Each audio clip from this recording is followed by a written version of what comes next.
Hello everybody, I am Mike from the Rewatch Project with Hannah and Mike podcast, and I'm a lifelong Star Trek and Star Wars fan watching classic William Hartnell era Doctor Who for the very first time, and I have reached the first episode of the Sensorites series, or serial.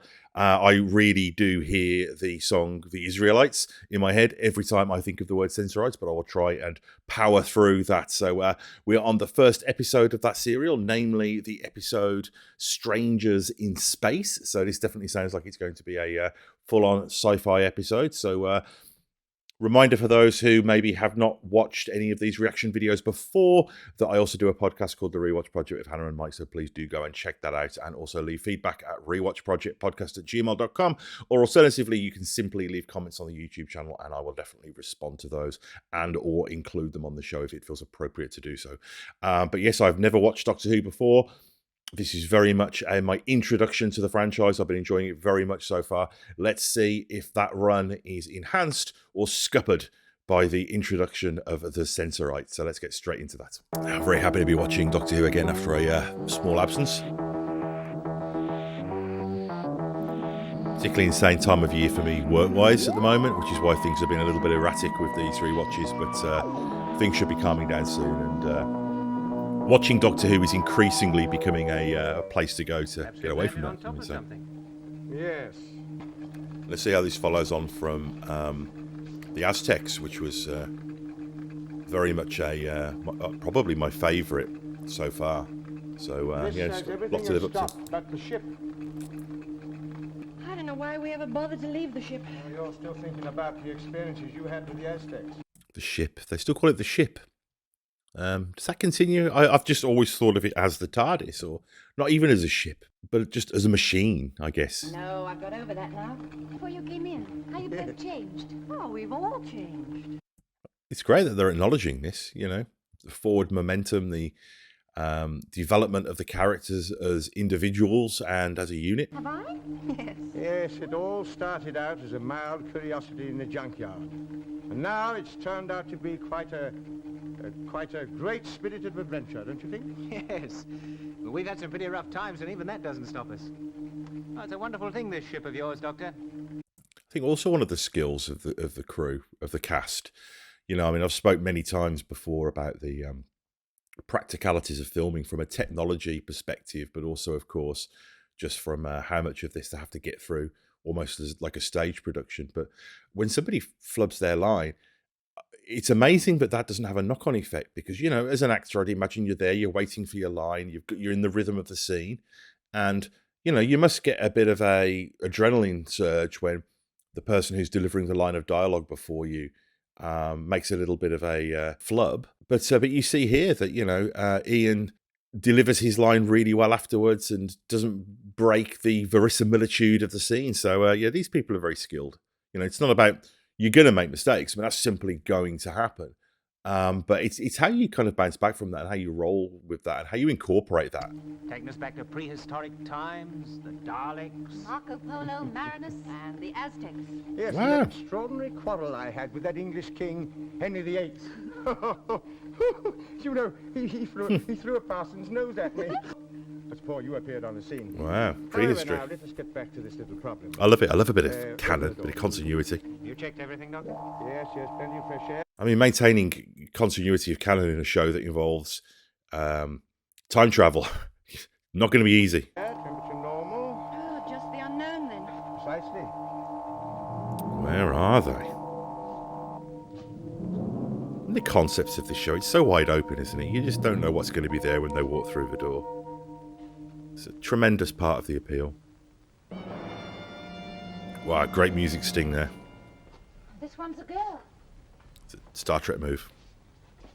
Or just a mid-60s move. I'm afraid she's the same. Oh, what can have happened? I can't see a We're still a couple of years before Star Trek, though. I've got to remind myself of this. I never make uninformed guesses.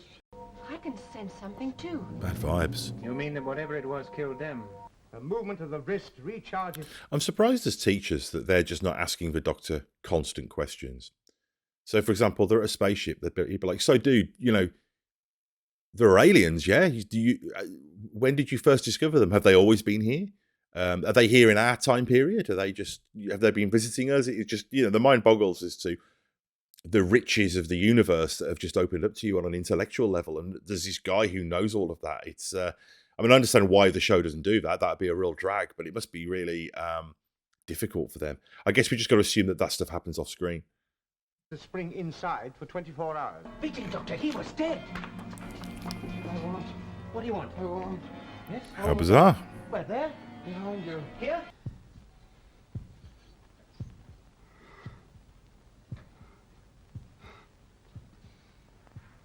Carol, Oh, the heartbeat place this effect. against Carol's chest. I'm sorry. There it is. That's some quite useful technology there. Both dead. My name is Maitland. Early on-screen example of long distance cryogenics going on there. This is Carol Richmond, my co-astronaut. Tell me, are you from the Earth? The 21st, perhaps? No, the 20th.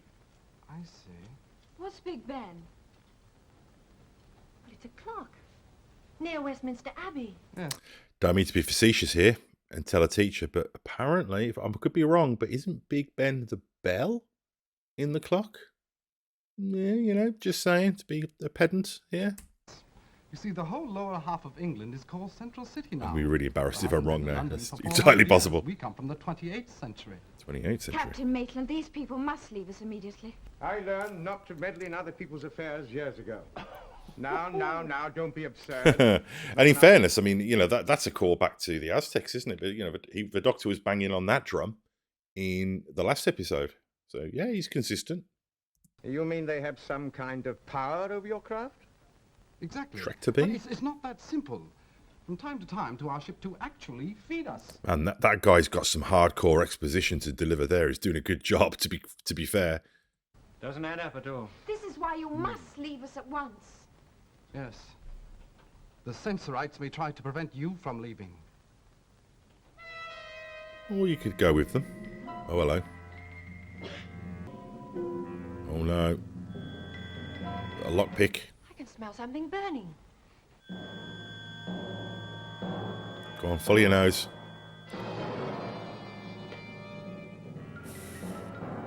Dear. It's breached for TARDIS security. Seems to be coming from over here.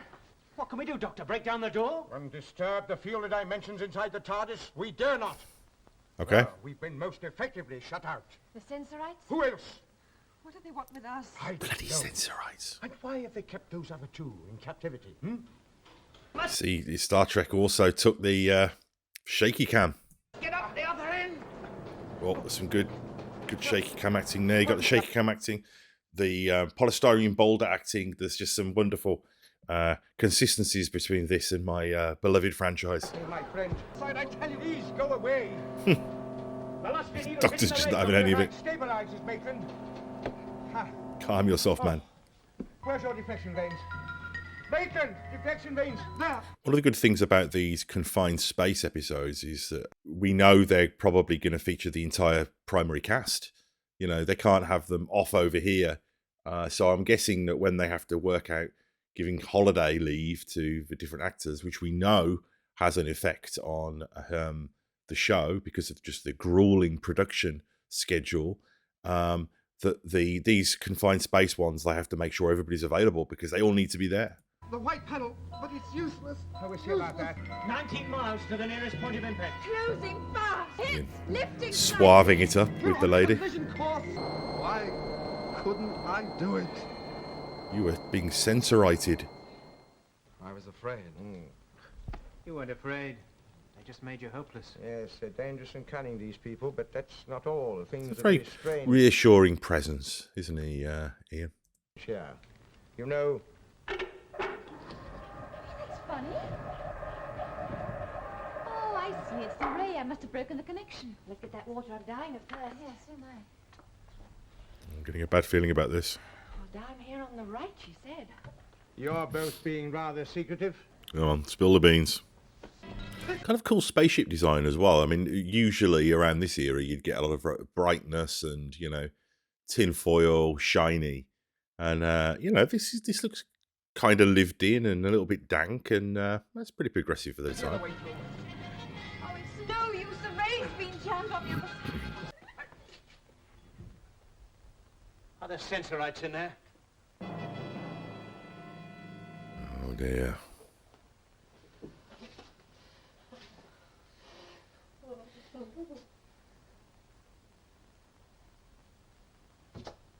Children's television in 1964.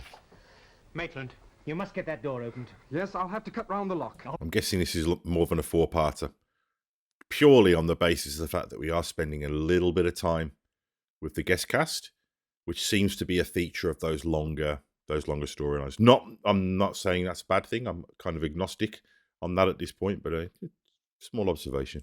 All right, well, get on with it. I'll get the machine rigged up. Carol, tell me. It's like and you let me put my hand on your shoulder? That's clever. Looks like they're really doing that. You say you haven't seen John for months? He was dangerous once the Sensorites got at his brain. Can't you go faster? Susan's God, in I hope there. there's a toilet in there. What now? With what orders? To take over our minds? Or to kill us? Look at him. This is what I love with Hartnell. When he knows the camera's up there on his face and he just tells the story with his facial expressions. Great eyes. Look at those eyes. This is coming from outside. No, you need rest. There's nothing wrong. I'll protect you. Yes. All right. You protect me. Yeah. Bit of humouring going on there, I think.